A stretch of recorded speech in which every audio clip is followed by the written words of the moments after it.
About once a week, we form a small business for a new small business owner. An entrepreneur will contact us and form an LLC or an S corporation or potentially some other type. I normally sit down with them for about an hour and talk through a variety of legal issues. I'm going to condense that down to a short summary version here. The first issue is, which type of business entity should I choose? Most businesses that are being started are going to be one of two types, LLC or S Corp. When I say S Corp, I mean a corporation which elects to be taxed as a subchapter S corporation. In other words, rather than paying tax at the corporate level and then again at the owner level, the tax passes through the S corporation and is only paid at the corporate or at the owner level. An LLC also has that same approach. Now you might say, what's the difference between the S Corp and the LLC? They both provide limited liability equally. However, the S Corp permits you to deduct money under certain circumstances from self-employment tax. That will save you about 15%. So let me give you an example. Let's say you are a business that makes $100,000 in profits per year. So that is, you may have $1 million in total sales, but $900,000 in expenses, so only $100,000 in profits. In an S corporate or in an LLC, that entire $100,000 in profits would be subject to regular income tax, as well as self-employment tax, which is going to be 15%. So if you're in a 35% tax bracket plus 15% self-employment tax, you may be paying close to 50% in taxes. So for $100,000 in profit, $50,000 in taxes. It's a lot of money. In an S Corp, you can avoid some of that self-employment tax. Again, that's the 15% portion. Here's how. In an S Corp, you determine what your fair market salary would be. Let's say it's $50,000, which means on that first $50,000, you are going to pay self-employment tax, the 15%. But on the remaining $50,000, you will not pay a self-employment tax, which means $50,000 will be free of a 15% tax. That's about a $7,500 actual cash savings in taxes. Now you might be asking yourself, what if I am interested in having an LLC? Is there any way to be taxed as an S Corp? The answer is yes. And in fact, many small business owners start out as an LLC, and then you can elect to be taxed as an S Corp in the beginning of the calendar year in which it is to apply.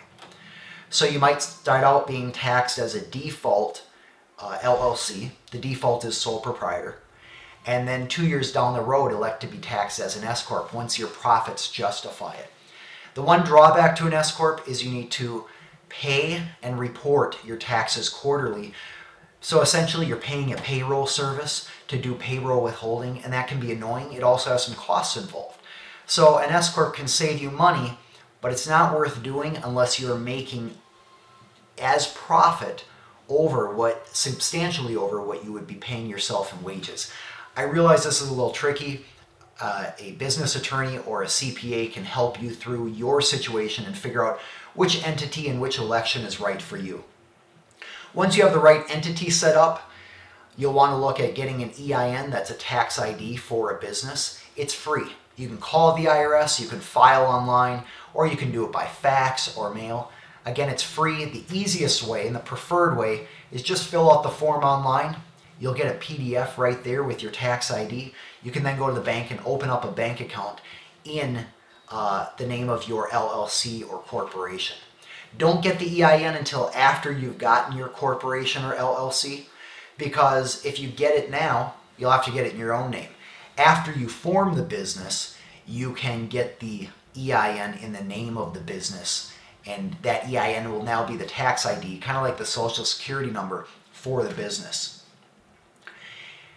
If you will be charging sales tax when you sell products to your clients, you'll need to get a sales tax ID number from the state of Minnesota. That's free. You get it from the Department of Revenue. Just go online. You can get it right there by filling out an online form. Then you collect that sales tax and you pay it into the Department of Revenue.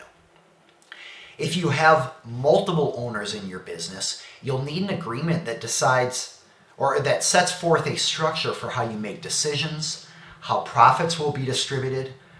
What if somebody wants to get out of the business? How will they be bought out? Can you sell your shares of the business? What if you get divorced, die, become incapacitated, file for bankruptcy? What is the impact on the other owner?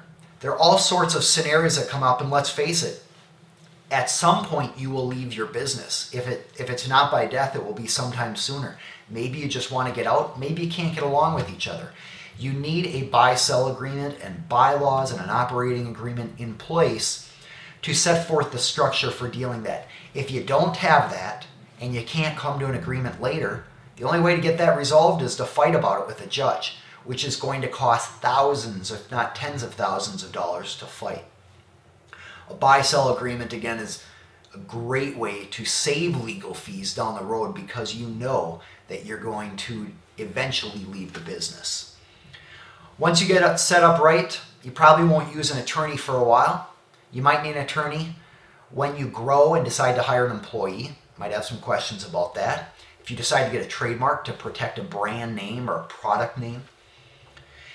If you're going to be utilizing independent contractors, you'll want an agreement to make sure that you can defend that they are an actual independent contractor and not an employee, and set forth the terms of the arrangement, protecting your intellectual property, making sure that anything prepared by the independent contractor is your intellectual property, not theirs. The default rule is it would be the intellectual property is owned by the independent contractor who creates it, not the company that hired them. If you have questions, feel free to give us a call. We typically go through all of this when we set up an LLC or a corporation for people.